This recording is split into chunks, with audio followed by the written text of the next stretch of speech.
You know that feeling when you first wake up? That split second before your brain really boots up, where you just exist?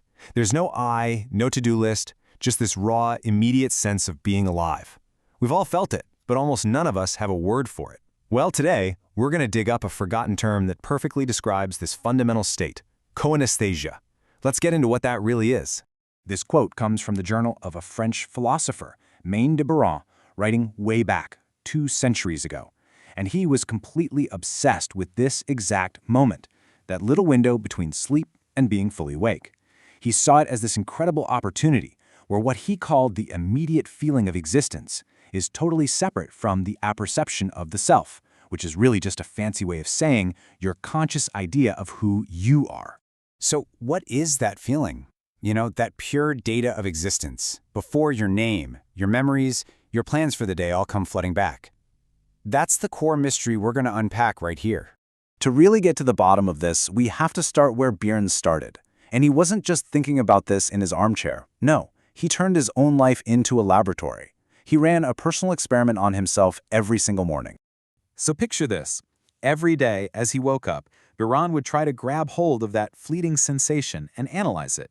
He wasn't just hitting the snooze button. He was basically a scientist of his own consciousness, trying to pinpoint the exact moment that the self emerges from this background hum of just being. Now, as Brian found out, this mysterious feeling wasn't actually nameless. Physiologists had already identified it, and the name they gave it is really the key to the whole thing.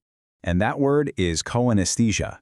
It's from the Greek koinos, which means common, and aesthesis for sensation. So it's the common, shared sensation of the body's total existence. It's not your sight or hearing or touch. It's the sum of everything. It's the background noise of being alive. And this word has been on a wild ride. It popped up in German physiology in 1794. Then Biran brought it over into French philosophy. It had a little moment of popularity in psychology, and then, poof, it pretty much vanished. It's a concept that's been hiding in plain sight for more than 100 years. Now, to really lock in on what coenesthesia is, it helps to be clear on what it isn't. The word sounds like a few other things, but it's totally different. It is not synesthesia. That's when your senses get crossed, like seeing sounds as colors. And it's not kinesthesia, which is your sense of your body moving through space. Nope. Coenesthesia is way more basic. It's the feeling that your body exists at all. So why was this concept such a big deal for Biran? Well, because it let him make this brilliant and really important distinction about how we actually experience our own bodies. Okay, so Biran basically argued that we have 2 bodies. First, there's the living body. Think of this like the house you live in. The lights are on, the plumbing works, it's all just running in the background. That's its reality.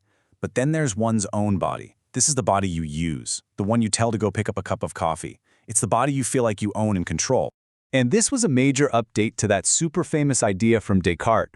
I think, therefore I am. For Biran, it wasn't just thinking that made you you. He argued it's more like, I will, therefore I am. Our sense of being an I comes from the feeling of effort, from consciously moving and controlling our own body.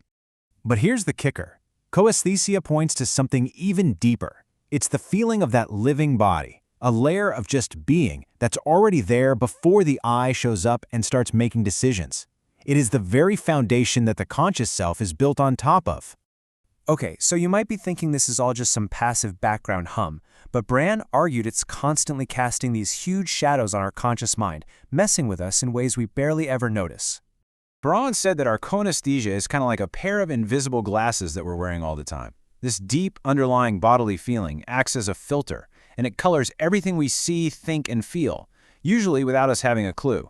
And he gave this a fantastic name, organic refraction.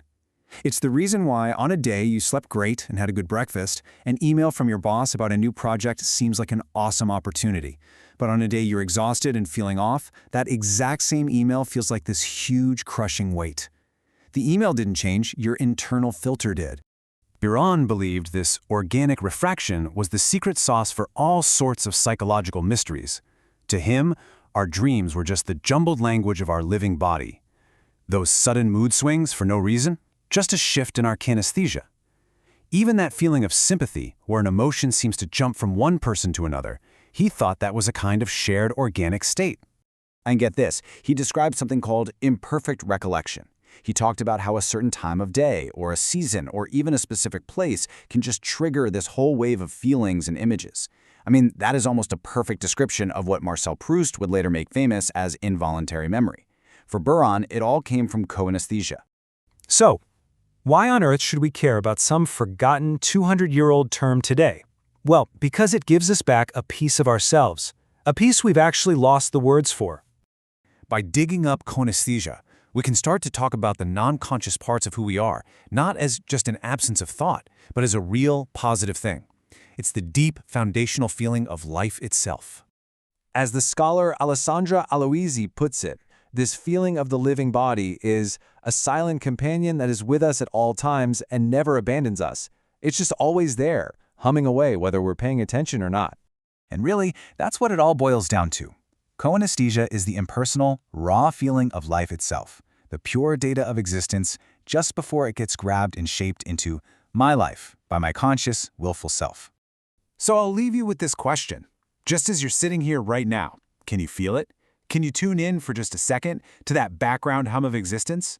What is your silent companion telling you?